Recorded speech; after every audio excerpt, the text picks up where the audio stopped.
Right. We're So live. yeah, so it's like yeah, so that's the worst part. I just came back from Home Depot and I have to go back again to get God damn wall it. anchors. Yeah. You know, I mean, but really, like I was setting everything up and I figured, oh, let me do some work in the meantime while I'm waiting. And then all of a sudden, it's like there's this huge boom right in front of me. And like the monitor just like slices down. Oh my fucking God. Like I said, it was like a guillotine, just boom, right? And it's like, and it just misses my Cintiq, right? And it's just like, oh, come on, you know? So it's like, yeah, so the entire arm that was holding the monitor just like pulled out of the wall. And yeah, so now I have to get like better anchors for it. But like you probably like you said, I either have to get toggle anchors or there's like I said, these screw in metal anchors because I can see where like the plastic anchor just completely like disintegrated. Man, there are two fucking pieces of hardware that are like my absolute favorite fucking things in the world. Like you got all these bitches that like command strips and stuff like that. No, I mean, I've never had command. No, I've never had shit. command strips work Hate in 'em. this office. But toggle bolts Yeah, and fucking monkey hooks are my favorite goddamn monkey things on hooks. earth. Yeah, What are- they're the ones that have the little U and they go into the sheetrock and they bend back and it's I'll show you one later. All right, But yeah, okay. they're fucking amazing. Comic books. What? Good morning, Well, everybody. It is Friday, March, April, May, June, July, June 6th, Oh 2025. man. Agent 2, the vlog show. Oh, Yeah, it's a really weird shaped fucking thing. I might even run and grab one during the intro. I don't know. right. Okay. Anyway, All right. so yeah, stuff, Daphne. Right. Stuff. Yeah. So. I mean, there's not. I like really have nothing right now because all I've been doing is watching the middle school breakup unfold. Oh yeah, that's true. I don't know. So how about we start the show? All right, you ready for this? No, but hit it.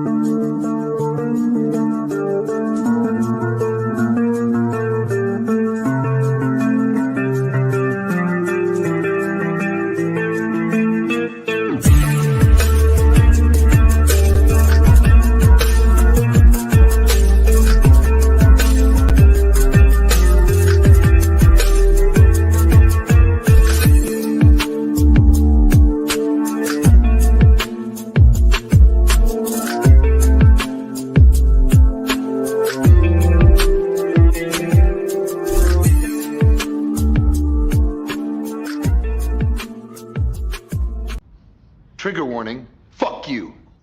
And fuck you. Hey, good morning. Oh, I didn't even. Yeah, it's like I'm at a weird angle because now my screen is like No, wait, I like that angle. much longer. That's it back. Yes, ma'am. Yes, ma'am.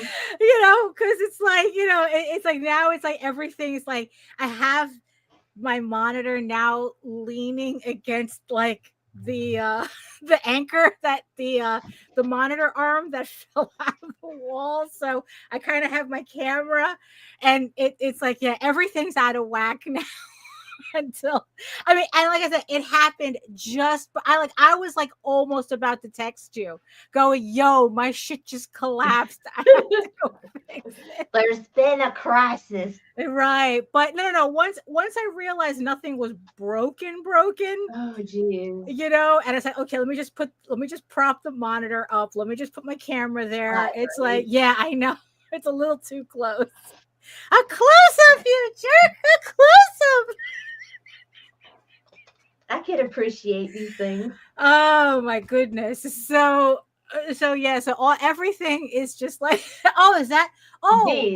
no. There's another brand that were monkey hooks. These are some kind of gorilla hooks, but it's called an hook. And Right. these for pictures, I'm talking large ass pictures. Like we have a fucking huge. It's probably a 35-pound picture frame holding a map of the United States where it says the Gulf of Mexico on it. Anyway, like they That's go into classic. Oh, you have a collector's edition. I do. I have a collector's edition, but there's this little bitty piece that goes into the wall, so it's barely bigger than a penny nail. And it goes in, and you just push it in like that, and you hang on this piece right here. Oh, so it can support a shit ton of weight with because it's using hole. Because it's I have a fucking massive ass map with just hanging up by one of these. Right. Oh, that I don't think that's what I but no. You get a toggle bolt for the monitor. For the arm, because that's what I would use. And they put a hole smaller than my pinky, and you can fucking put 450-pound fucking toggles in there, and that shit ain't going nowhere until you're ready. Yeah, I'm gonna have to. Because it just looks like. Good morning. Yeah, you know what? It's like enough of my Home Depot. This is our home improvement show. All we need is guest speaker Mercury Stardust. Right? Yeah. I know, right? Oh my goodness! Obviously, Melissa and Rob is in the chat, and Lou is in the chat, and yes. I see you, maybe at an awkward angle. I see you, all my beautiful, all the Home Depot. My girlfriend's here. You know? I mean, your sister. Shit. Yeah. We're all at Home Depot. It's like I see you, our beautiful eyeball people watching from regions beyond. If you're joining us from Facebook, come on over to YouTube, join the sexy people in the chat so we can all go to Home Depot together. And while you're here, make sure you like, share, and subscribe. And make sure you hit that notification bell so you get notified whenever any of our shows go live. Oh my goodness. So I was like, oh my God, everything is at the wrong angle now. Jesus, everything is like too low now. My microphone's too high, the monitor's too low now. It's like, but it could be worse. Because like I said, nothing's broken. Break your shit, though. Right. Yeah, nothing's broken. So but still though. So hello everyone. My name is Daphne Lage, and I'm a cartoonist, illustrator, and comic artist from New York. I've been self-publishing comics since 1992, and you know what that means. I feel like I'm taking crazy pills! Especially now. And I am known for the furry fantasy adventure Tall Tales and my medieval fantasy drama Eagle Raven, Heir of the First Unicorn, which I am currently fulfilling right now. I got the books in the other day, and I'm just slowly getting through packaging everything. So hopefully by the beginning of next week, I'll start actually shipping stuff out and have this whole thing done in the next 2 weeks. So thank you everybody who pledged to Eagle Raven issue 11. And if you missed it, in the meantime, you can read both my comics online at eagleworks.com, EGOWRKS, and Tall Tales, TAILS online.com. And you can check out all my videos on how I make my comics here on YouTube at my channel at Daphne Lage, Lage Art, which I also simulcast through the Indie Comics Network. And to tell you more about it, here's no need for introduction, Nita. Yeah. So my name is Nita Lanning, and I'm an internet troll and marketer from Baton Rouge, Louisiana. And know what that means? Run! She's a ghost and a bitch! Yeah, no. Anyway, and I have a YouTube channel. There we go. And my friends are on it because we share it because we're like that. I share my toys. Oh my goodness. Well, that worked. Yeah, because it's like the other day, it's like, we had gotten into a discussion about whether we should be shortening, or at least me. I should be shortening my introduction, that maybe it's like, that was clean, though, not gonna lie. You did great. Well, only because I said it faster. Hey, whatever works. The Micro Machine dude made millions. Right. So it's like, because I've been watching this author that because she recently did a video about how she spent a month trying to figure out TikTok, and it was just like, holy crap, that's a lot of work to get nothing out of it.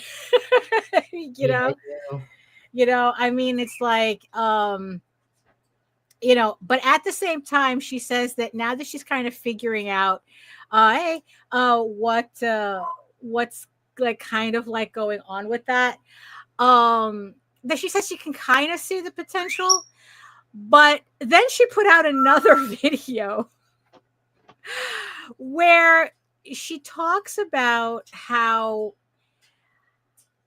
she's beginning to find herself like like almost wanting to change her like scenes in her book so that it would be more easily marketable for TikTok.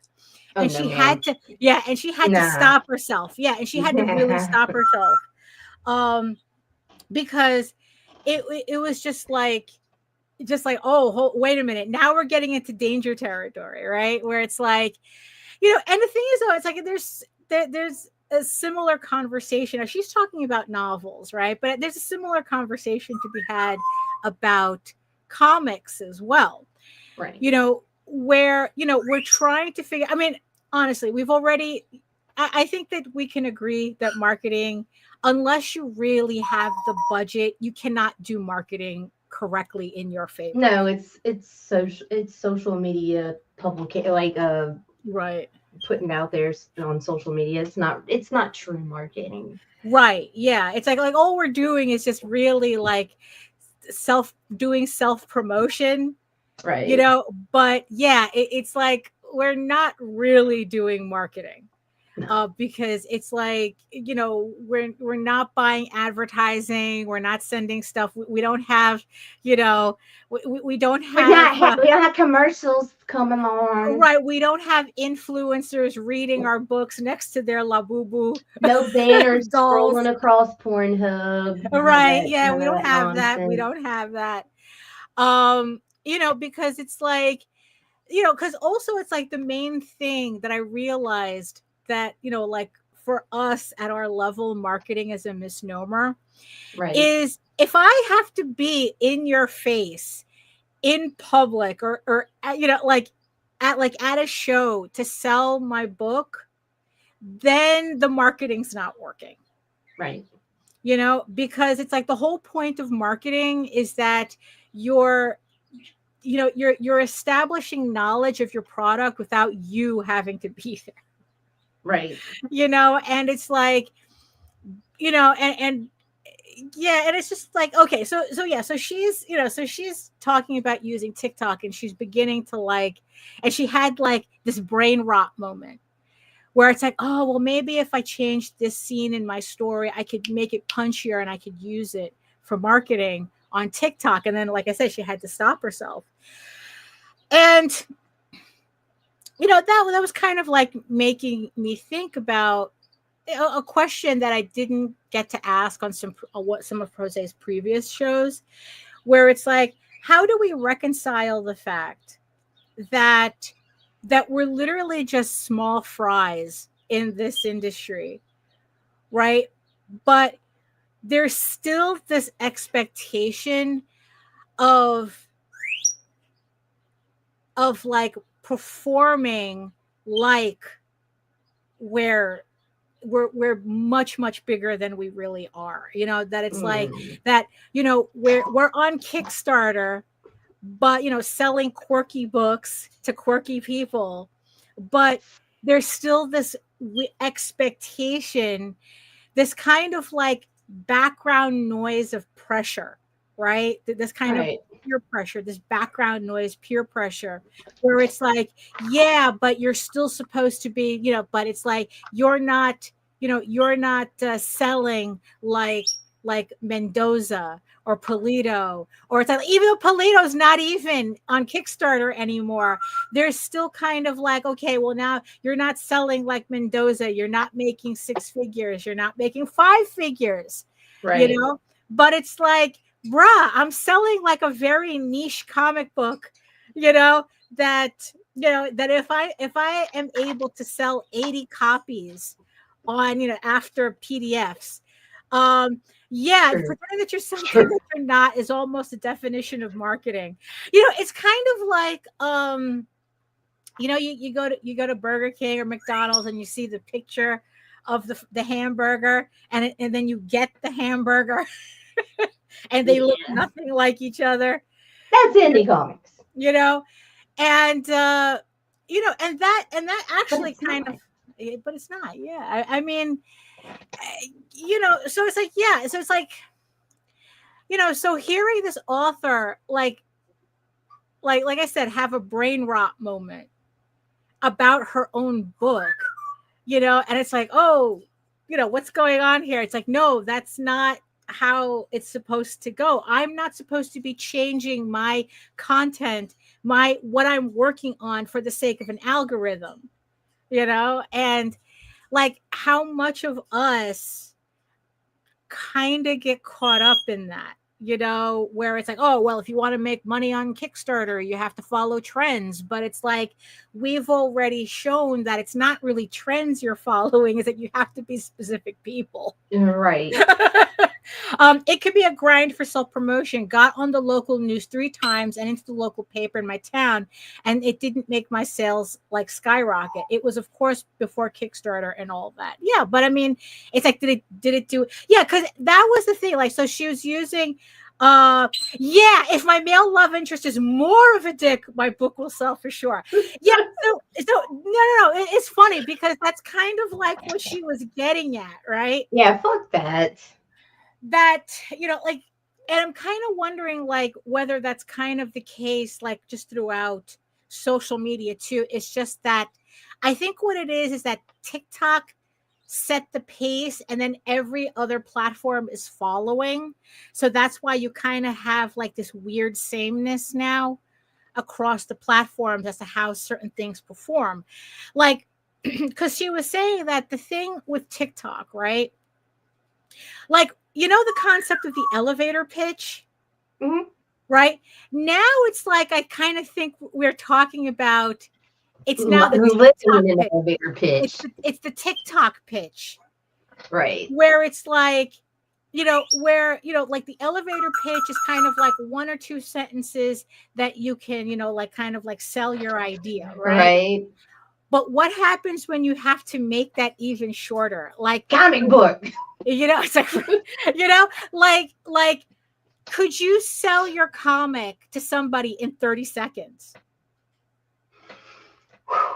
You know, and it's like, and not only, you know, and we're not talking about, you know, it's like, and it's also like a very specific 30 seconds that she was talking Then that's about. why you have to cater to that audience. So you have you curate your audience so that you have an audience that you can pitch to in 30 seconds. Right. Yeah. You see, that's kind of the irony of it, right? Right. That it's like, if you're in front of the right audience, right? If you're in front of your right audience, you don't have to say anything to them.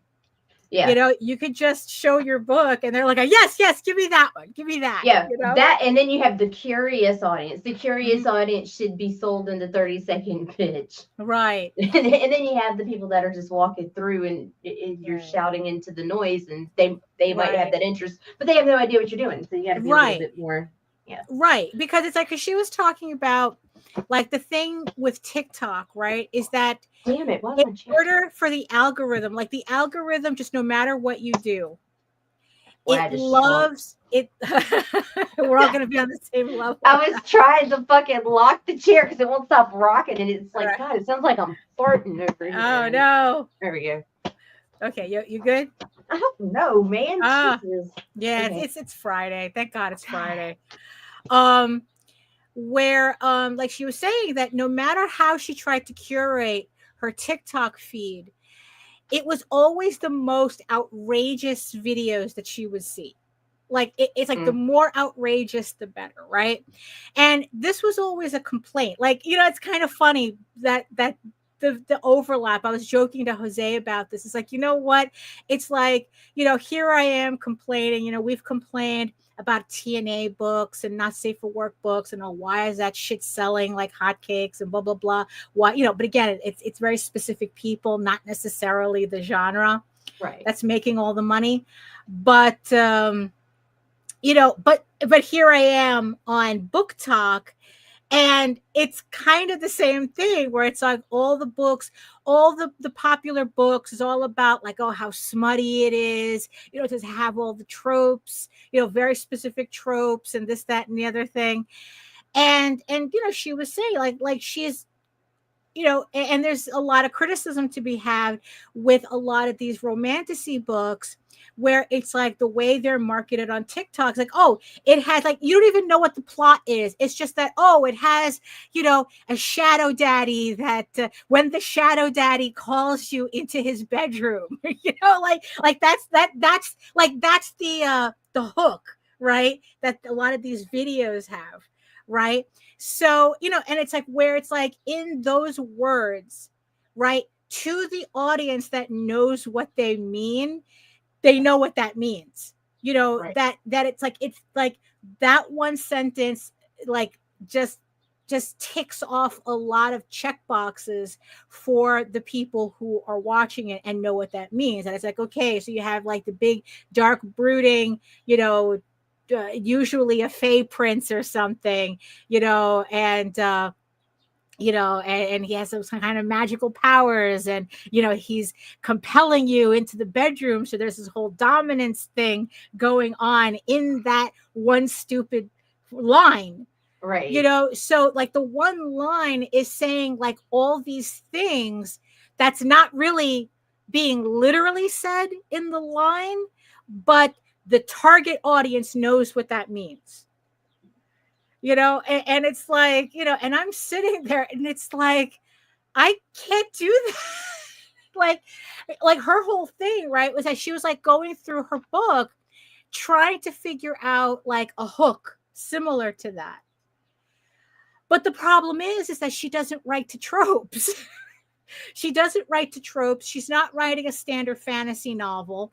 You know, she's writing a fantasy novel. Avoiding trends can be just as tiring as chasing them. Like a couple people mentioned that cryptid comics are trendy, but I don't follow Kickstarter enough to know that. And it's like, well, you see, the funny thing is that it's like, no, that is the plot. Yeah, depending on the book, you know. This week I learned to always be your own backup plan for promoting your product. Other platforms can kick you to the curb at any time for any reason. Right, exactly. And that's also what she was talking about, right? That it's like, so what happens is that because these are like, oh, like she was talking about like the hooks, like these types of book talk things, right? That it's like that what really performs well are like really bombastic emotional responses, Right. you know. And you know, and she's going through her book and she doesn't have that because she writes for normal people, not for like trends or tropes. You know, so that's why she ended up with that brain rot moment, right? But at the same time, I asked her this on her video, but I don't know if she answered it. I go, well, what if you just make something up, like exaggerate something just for the TikTok? You know, you're not changing your story, but you're exaggerating something for the sake of the TikTok. Just to get that click over to go check Right. out the actual, yeah, fuck it. Is there really going to be people who are going to like remember that TikTok, read your book, and go, hey, that scene's not really in here? Like, are they going to remember that 30-second moment? You know, it's like, because in the end, when we're talking about the McDonald's pictures, the only time people complain about the difference between the picture and the actual food is if the food is bad. Right? Right. You know, I mean, it's like, you know, nobody goes to a McDonald's and complains that it's like, you know, oh, it doesn't look anything like the picture. It's like nobody, not TikTok pilled, I guess, you know. You know, they do that. You know, normal people don't do that. You know, I mean, they just eat the food because that's what it is. And as long as it tastes good and there's no like fish hook in it or something, you know, then, you know, the thing did its job, right? So if they buy your book off of a pseudo, like, would it be misleading or exaggerated?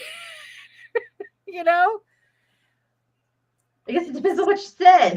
Right. I guess. Yeah. And they read the book and they find that they enjoy the book. Right. But, it's, then what does it matter? Like whether you had to like white lie it a bit, on the thing, because honestly, I've bought books based on TikTok that gave me the most, okay, as long as it have a monkey hook in it.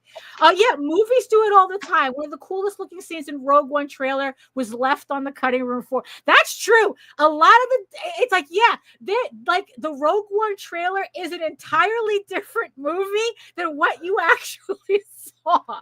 That's right. Good. Yeah, that's a that's a very good example.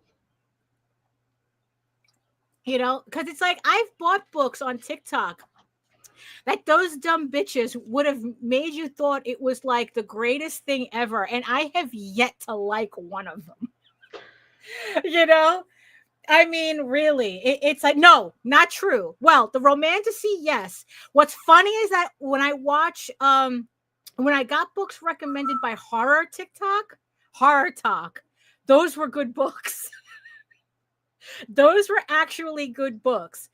And I kind of think, what happened? I cannot get Facebook to go live no matter what. It will not let me change the fucking status or whatever. I don't care. Like, so it's on private? Yeah, and it's doing this thing where it's like it won't even give you the option to change it from only me to fucking public. So whatever. Right. But you see, that's why we tell people to come over to YouTube. Come on over to YouTube. Because this is what happens when Facebook acts up, right? But this is exactly what. And that is not user error, because it's something I've been doing for 5 fucking years now. Right. Yeah. So so it's like I just kind of like, so I watch these videos, right? And and Jose asked me the last time I was kind of like having like, oh, what if I did this? What if I do that? And he goes, why are you thinking so much about this? It's like, because it's like, we know that's a whole other thing too. Yeah, right. It's for books that make you look well read but really suck in reality, right? Well, and then sometimes it doesn't even, it's not even make you well read, because it's like when they say that it's like the only reason you should buy the book is because it's a 5 chili pepper smutty, it's right. Like, it's like they're not selling you literature.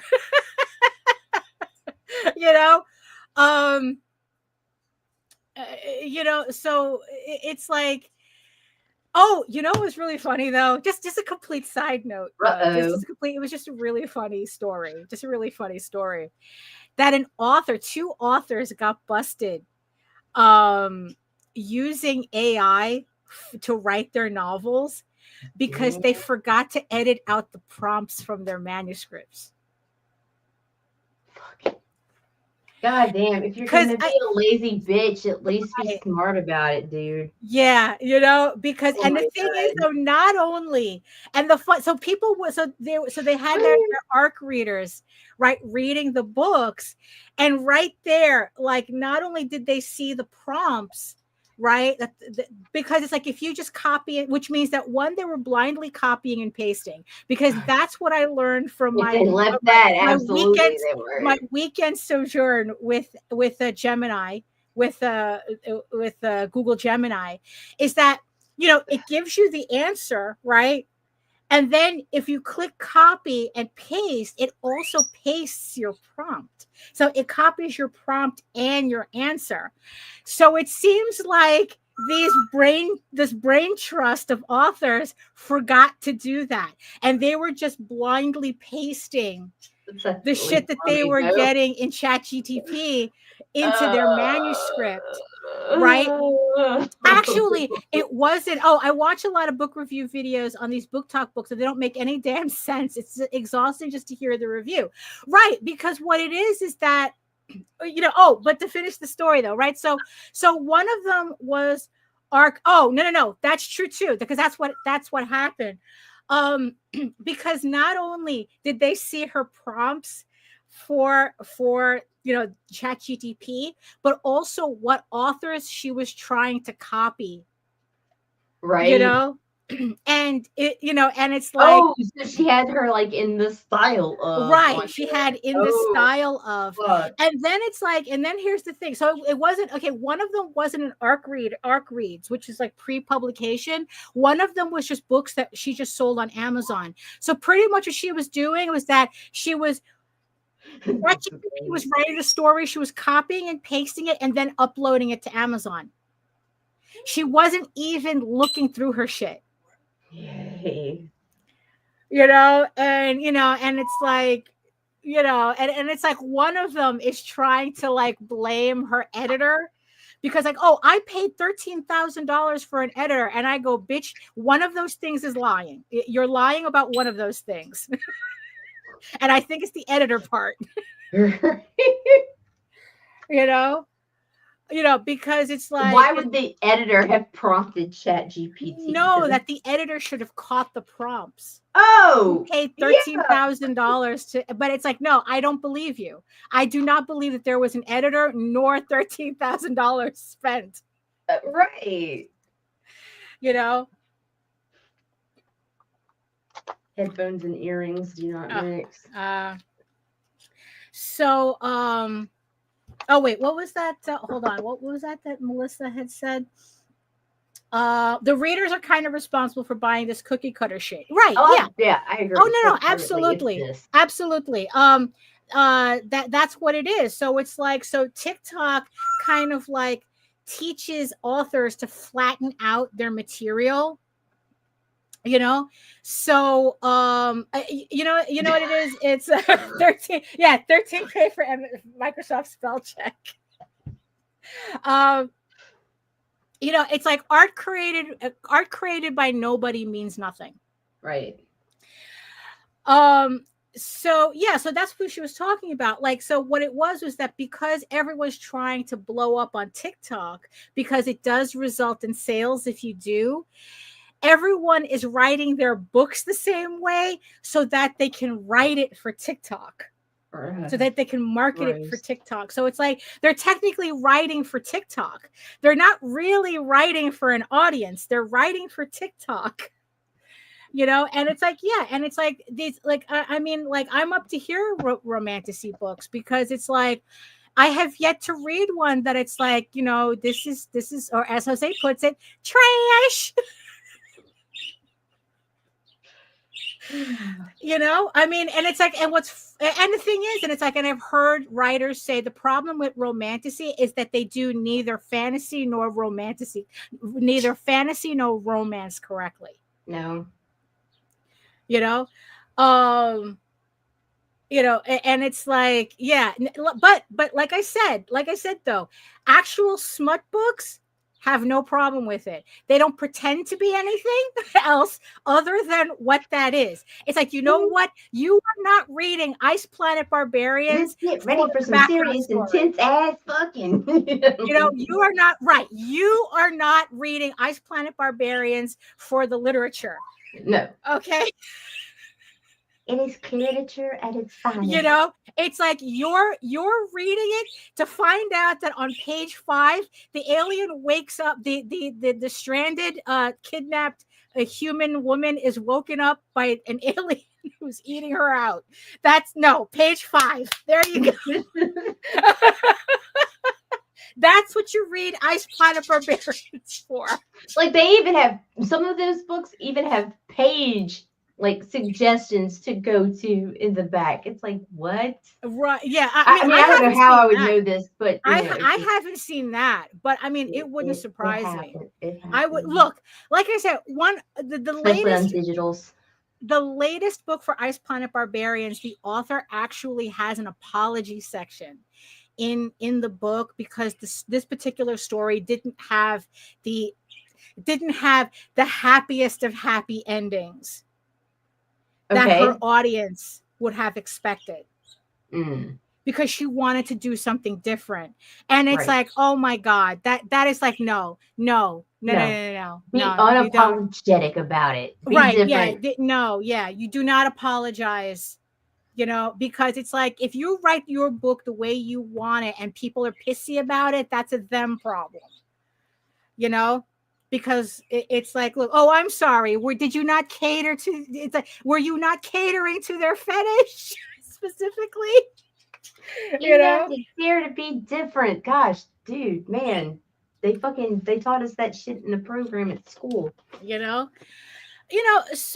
So yeah, so it's like, so of course it's like I'm trying to apply this to comics, and Jose is like going, why are you even bothering? It's like the types of books that I'm sorry, you're reading a shit book. Yeah, I know. I had to stop. I had to stop one that I might go back to it later depending on how I'm feeling, but it's like,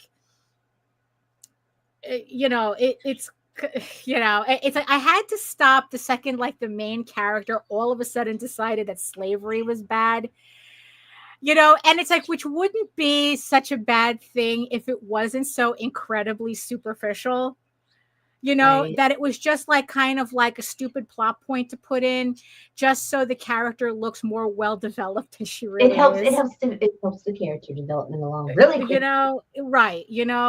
I mean, Just go back to laughing labias, and we're all right. good. Yeah, it's like yeah. It's like, look, I bought like a whole shit ton of books from Monsterotica. Maybe I should actually no. I think I have to cleanse my palate with something like not related, and then go back.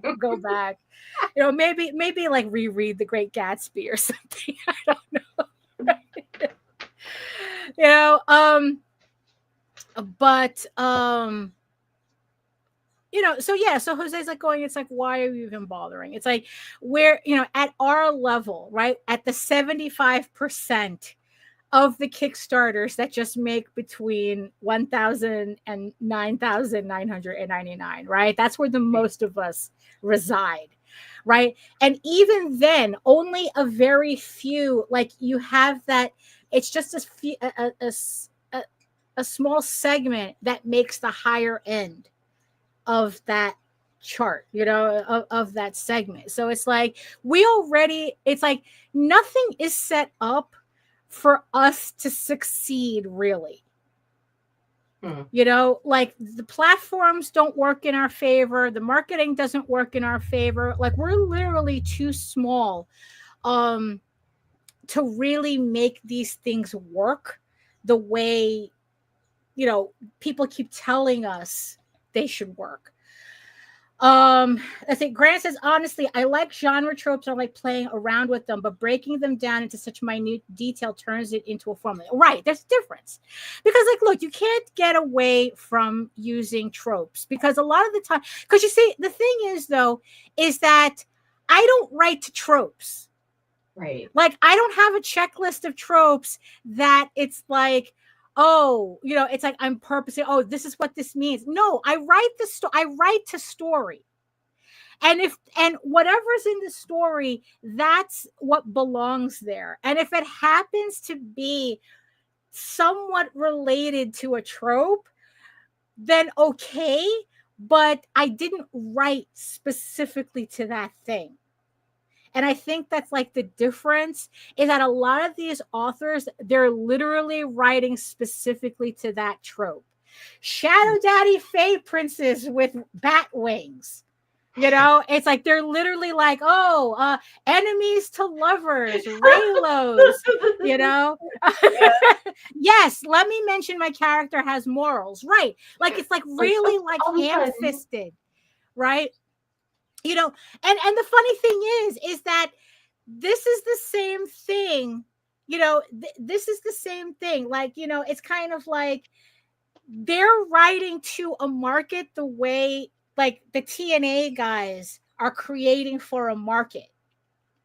It's the same thing. It's like, it was such a mind fuck to kind of realize that. It's like, holy shit, this is the exact same thing. Right. And the complaints are the same thing.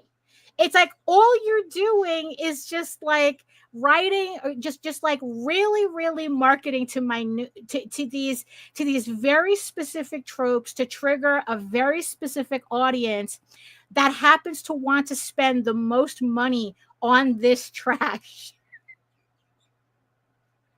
you know um so it's like, yeah, so it's like, so I write to story, and then it's like I said, if there's a trope that happens to be in there, then I just consider it funny, and it's like, oh, okay, that's funny that it's there, but I don't write specifically to it, which I think is the difference.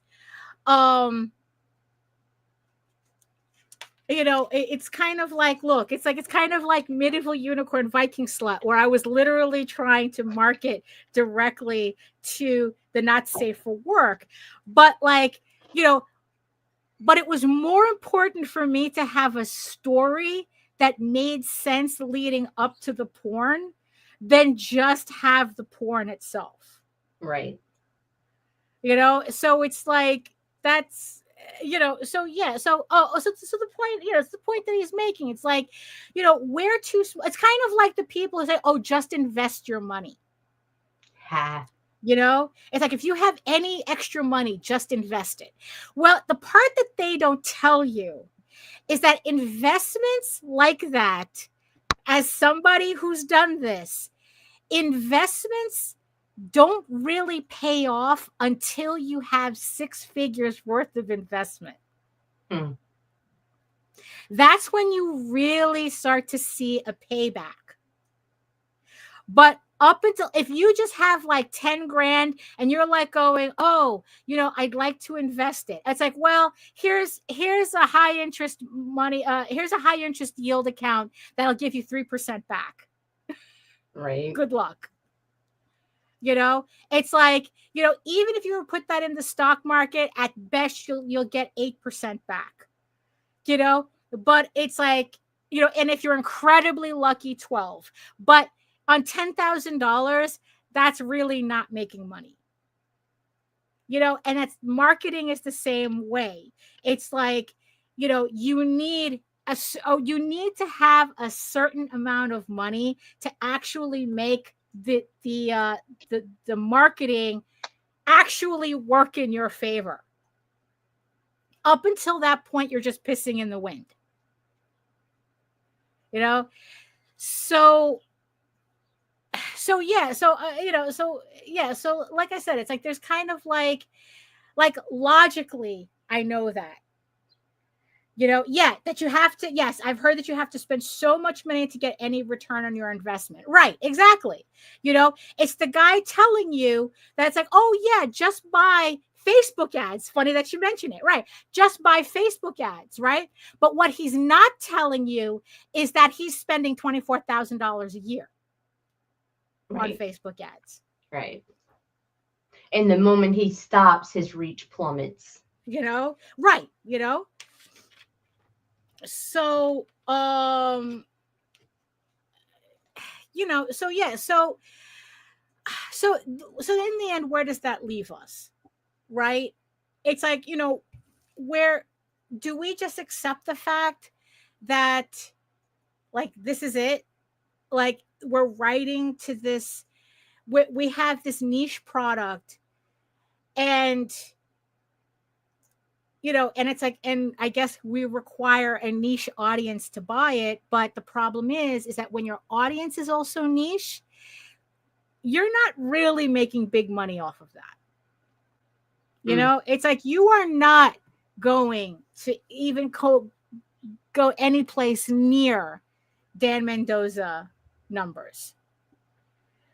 I write futuristic blaxploitation, early 90s hip hop influence shit. That's a niche. That's definitely a niche.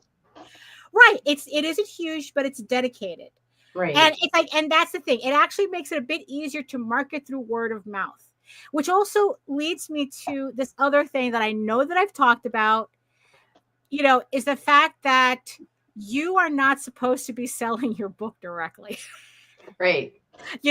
That people who are interested in your book, they do not want to hear from you how beautiful your baby is. They don't give a shit. They know you think your baby is beautiful. And they've also seen that ugly little motherfucker grow. Like, no, your baby's cute. You're right. Yeah. It's like they already know. So it's like, so the thing is that if I, so that's why the whole thing about, well, but if you're at a show, it's like, if I have to explain it to people, the marketing's not working. Right. And a show is a completely, like, it's you're selling face to face, right? But the whole idea of marketing, really the whole point of marketing, is that you don't have to do that. It's like the owner of Kraft is not in the supermarket selling mac and cheese to you.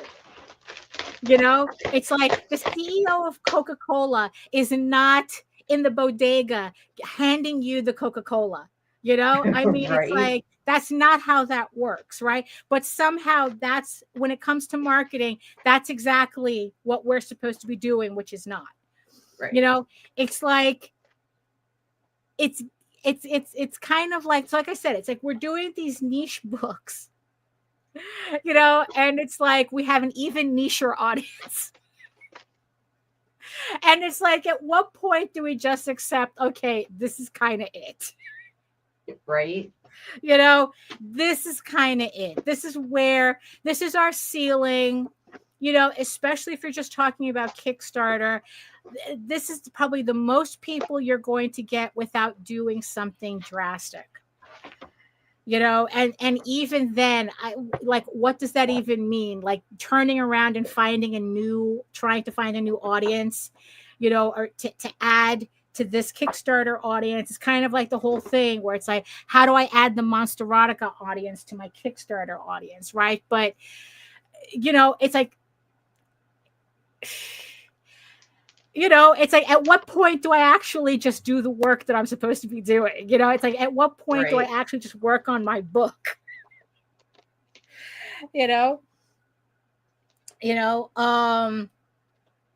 I want to apologize to Rob, even though I never said it out loud. I was starting to wonder. Yeah, I was starting to wonder where my Nightwolf 9 was. I've had it in here forever. Oh, do we have an unboxing? Do we have an unboxing? I just unboxed it because I looked down and I'm like, what is that? And then it was like, oh my God. Because I was about to ask him, I was like, are you going to ship, dude? And it's like, this fucker's been in here forever. And there you go. You were about to blame Rob for being an irresponsible Kickstarter person. I was going to ask him about it. For shame.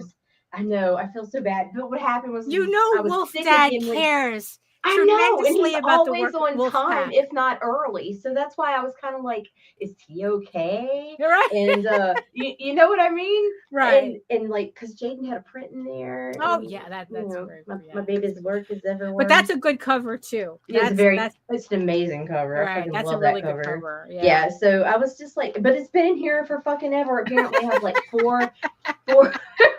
That's what I'm saying. That's why I didn't say it. That's why I didn't say anything on it. But I was going to ask you. I was going to be like, dude, what's up with that? And you know what it is? Rob has too many children to be a late creator. Right. Exactly.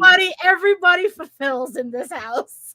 Right. And I'm just like, I was getting kind of concerned, and it's like the motherfucker's been in my office for probably a month now, because it was when I was sick that these boxes came in, and I set them over there, and I'm like, I'll get to them the next day, but then the next day I'm like at the emergency room, like, fix me, please, I can't move, like, and then one thing led to another. And it's like I stack stuff on top of them, and I look over there, and I'm like, wait a minute, what the fuck is that? Is your stack as tall as the one that Rob showed a while ago behind his door? No, because I'm like Rob, I'm actually good about opening mine normally. This has been here since the last time I was in the hospital. Jesus Christ. It's just like, what? Oh my goodness. Oh, Imaginos brings up a point too. The audiences can be fickle as hell. For example, the Black comic audience always talking about how we need to support each other, yet they see our wares and keep walking. Yeah, don't you just love that? And when I mean love, I mean like Jesus fucking Christ, you know.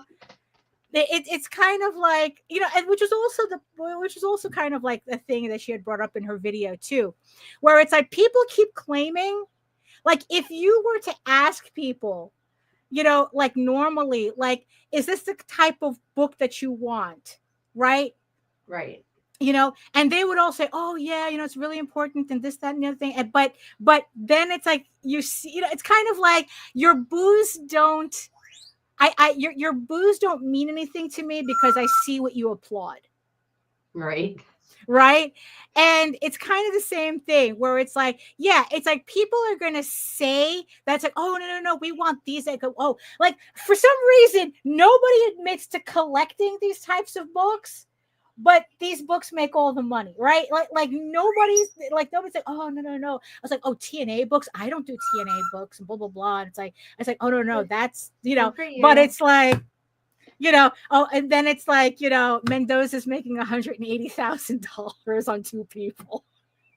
No, that's not true. It's a 400. You know, yeah. Every time I hear people saying that there isn't very many Black superheroes, I start naming off a truckload, and then they always say I didn't know about them. You know, and look, that could be a combination of things, right? That could be a combination. One, it could be that they really didn't know about them, right?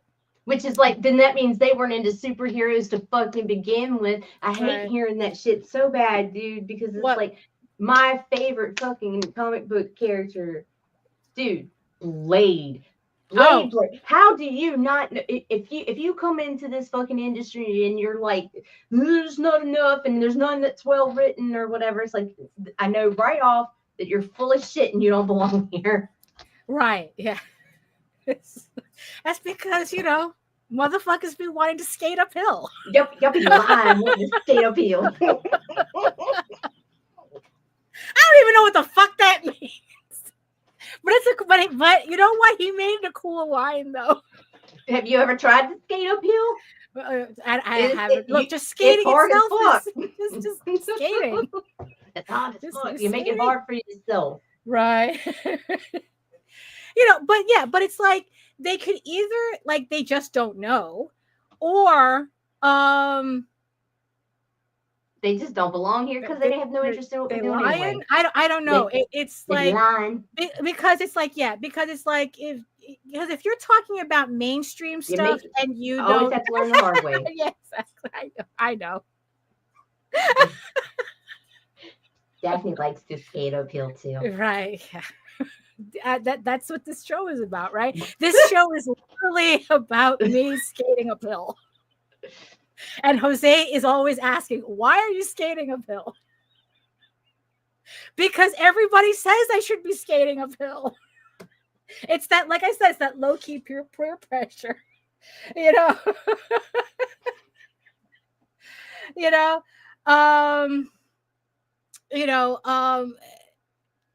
Yeah, but you see that's what is it? They're like right, like everybody says everyone says they don't like the live action Disney movies, right?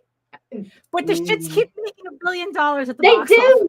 They do. And the only thing I can think of is it's these parents taking these toddlers pointing at the TV one. That's the only thing I can think of. Well, that's true. I could not sit through the fucking thing. Oh my God, dude, there's no fucking way. They're awful. I have not. No, I've avoided most of them. Close. But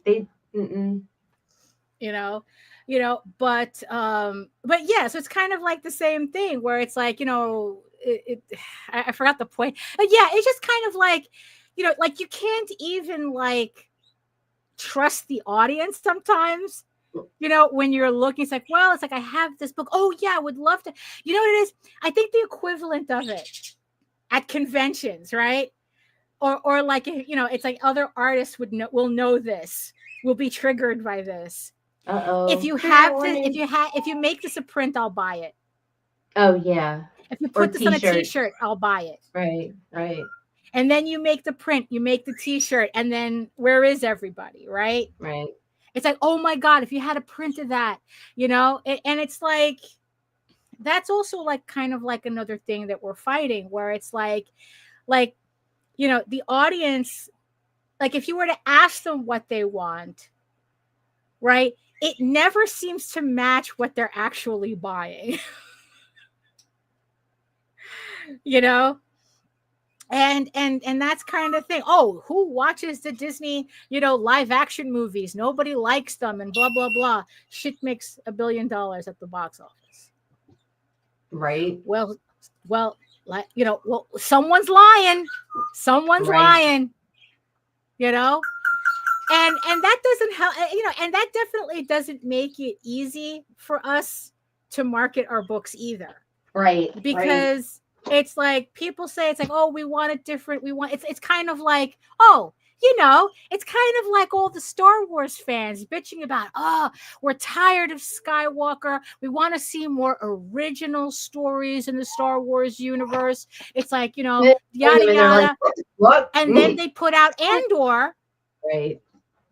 And it was like, oh, what the fuck? This isn't Star Wars and blah, blah, blah. And it's like, you know, fuck you, fuck you, fuck you. Yes, it did. Well, yeah. Yes, it did. Chicken jockey. You know, but, you know, and it's kind of like, you know, yeah, like, so I don't know, like sometimes it kind of feels like we're fighting that too, where it's like the audience doesn't want to admit that they like lowest common denominator stuff. Mm. You know, and then it's like we think this. Right. Yeah, right. And then it's like, but you know what it is, like, but that's I read an article with the screenwriter. I think it was the screenwriter, the producer, I forgot, where it's like story. It was the story that came first.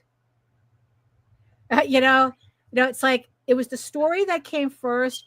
The fact that it had Star Wars elements, it, you know, was just, you know, that just came later.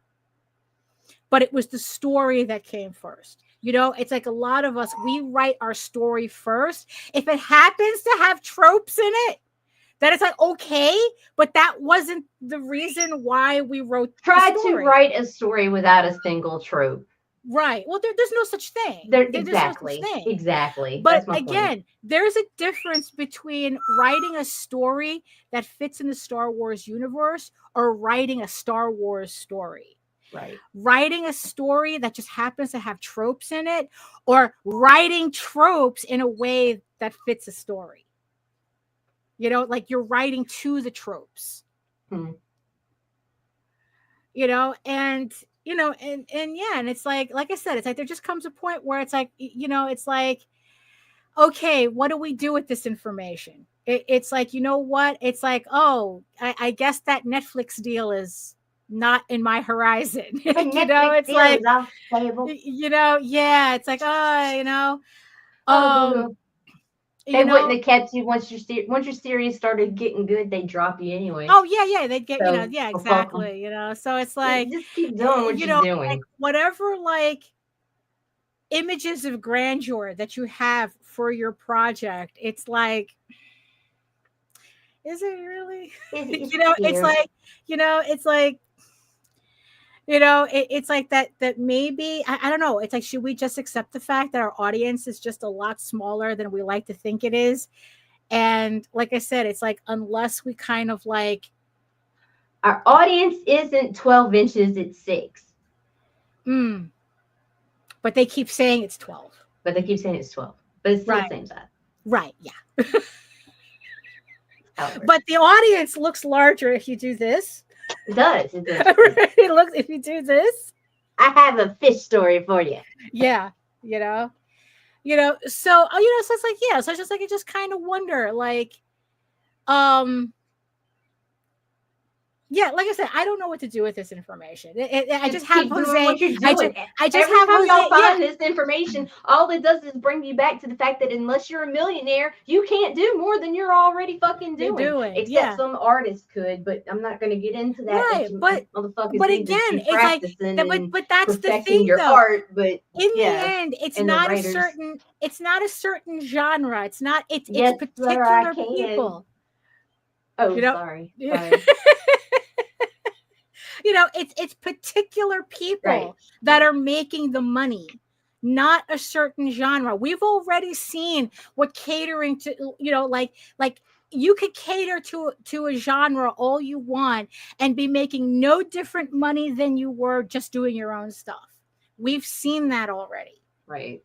It's particular people that's making the money, making all the money, 90% of the money in a particular genre.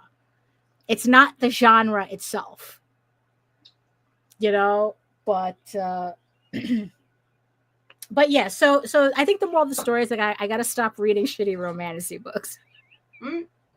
I gotta just read the books that I bought from Monsterotica, because I know those will be a lot more satisfying, much more satisfying reads than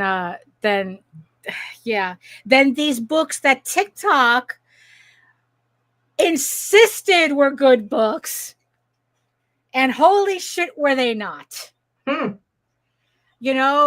that's, so it's like, that's, I mean, you're talking about the same platform that has the spot erasers that they instantly just wash shit off their faces and stuff. I mean, are you really going to believe them? What's right? You know what I'm talking about? They have all these black spots all over their faces. Oh, right. And they remove imperfections, and they put this lotion on their face, and it just wipes away. It's right. Like wipes off your blackheads and shit. Right. Like, yeah. Well, yeah. It's kind of like, it's like, oh, this book is actually really good and really spicy. And then you read it, and it's like, it's kind of neither. In the likeness of Tolkien. Yeah. Oh, no. This is going to be a good book. No. So I mean, yeah. So I don't know. It's like Jose said, why you keep trying to skate uphill? And I just kind of think, like, would we just save a lot of brain power if we just stopped thinking about that, just did our books, put them on Kickstarter, just accept where we are. And like I said, unless something dramatic, you do something really dramatic, this is probably it. Would we just save a lot of brain space? That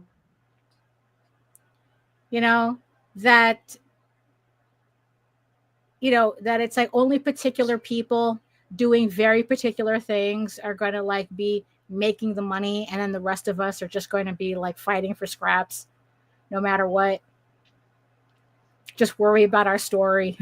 Just worry about our books, and here's the thing too, the whole thing about, well, some of us have to make money on our books, and it's like, nah, you don't have to make money, because if you're not making money on your books anyway, I mean, why is that even an argument? Right. But to make a point, Melissa, and I don't know, maybe it's because I just brought myself down with this conversation.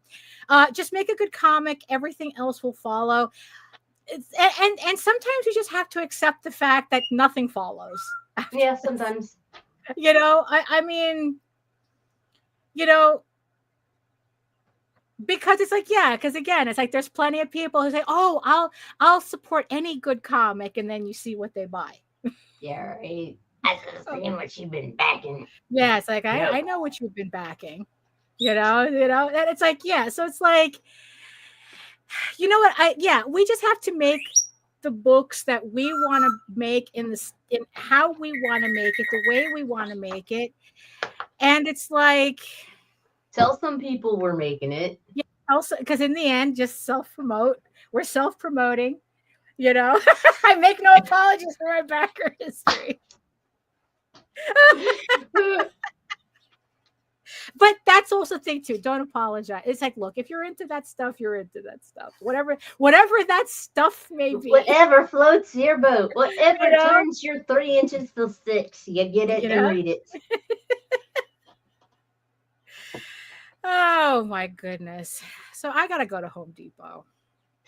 I just got to get out of this fucking office. I got so much sweat running down my ass. Yeah, I know. It's not even funny. What is it? It's like, I think it's I'd be like, 86 degrees.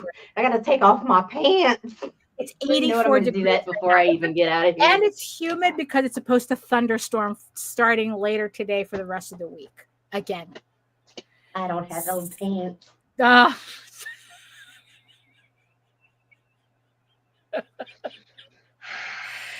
I think our brains are just fried. I think that's just what it is. You know, so yeah, so moral of the story. What's the moral of the story? Yeah, don't read shitty romantic. Oh shit! Hey, yeah, let me throw this out there since Lou reminded me she the existed monkey again. thing. Like I got sidetracked earlier because when we were talking about covers or whatever. So Lori Calcatori has Path of the Pale Rider. We all know Lori in her books. Lou did an amazing fucking cover for her. Like I saw that cover and I was like, holy shit, yeah. Oh, nice. Very nice. It was beautiful. Very nice. Very, very, very nice cover. So Path of the Pale Rider, Lori Calcaterra. Is it on Kickstarter right now? I'm not sure if it's live. Home Depot Erotica. I'm pretty sure. We're going to go to the screw and tie down aisle.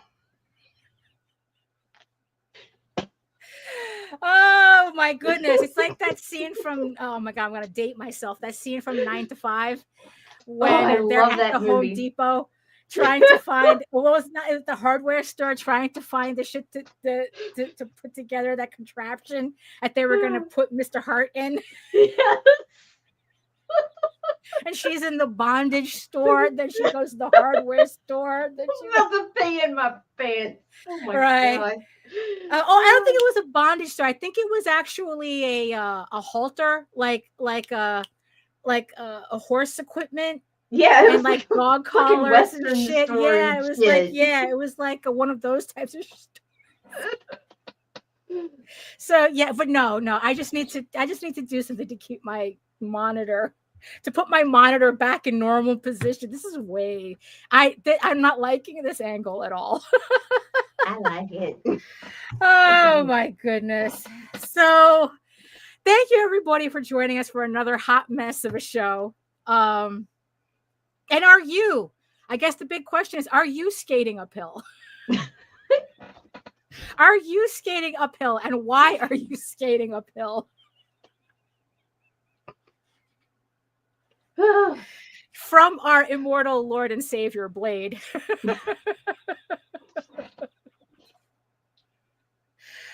Oh my goodness. So yes, thank you everybody in the chat for joining us today for this this hot mess of a show. Yeah. It's beautiful, Daphne. Whatever just this is. Beautiful. Whatever this is. And thank you so much to the beautiful eyeball people watching us from regions beyond. And I hope you are not watching us from Facebook, because I wouldn't allow and if you are, let me know how you did it, because I cannot figure that shit out to save my life right now. Because if you were commenting, we didn't see any of your comments. So, I don't even think we like were I said, there's a reason why we ask everybody to come to YouTube and subscribe to the YouTube channel, because it's just a lot easier. So any final thoughts, Nita? I'm fucking hot, dude. I gotta get the fuck out of here. My tits and my butts are sweaty. I gotta clean my shit. If you want to see more of my work and learn more about my upcoming campaigns and all that fun stuff, you can head over to my main portfolio site at egoworks.com, EGOWORKS. You can find links to all of my galleries and social media sites, but I mostly post to Facebook. If you're interested in seeing sketches and current work in progress updates, and remember, you can also find me here on YouTube for all my videos and my semi-weekly art live streams Wednesdays at 4 p.m. Eastern. You can also read Ego Raven, Heir of the First Unicorn for free at egoworks.com, uploading every day, Monday through Friday. But if you prefer your fantasy to be more of a furry Lord of the Rings adventure, follow the link over to Tall Tales. That's TAILSonline.com. And you can read all 20 issues of Tall Tales, including the latest story arc, Tears of the Mother. If you want an easier way to read it, it's also on Webtoons as well. Ego Raven updates on Tuesdays and Tall Tales updates on Thursdays. Thank you so much, everybody. Thank you for joining us today. And in the words of the ancients, eat your food, moisturize, mind your business, and do the work. Because when you actually do the work, you never have to, skate uphill. You never have to skate uphill. No, it's like, it always feels like you never have to fake any of your accomplishments. Thank you so much again, and we'll see you next time. Toodaloo. Fuck you, fuck you, fuck you. You're cool. And fuck you, I'm out.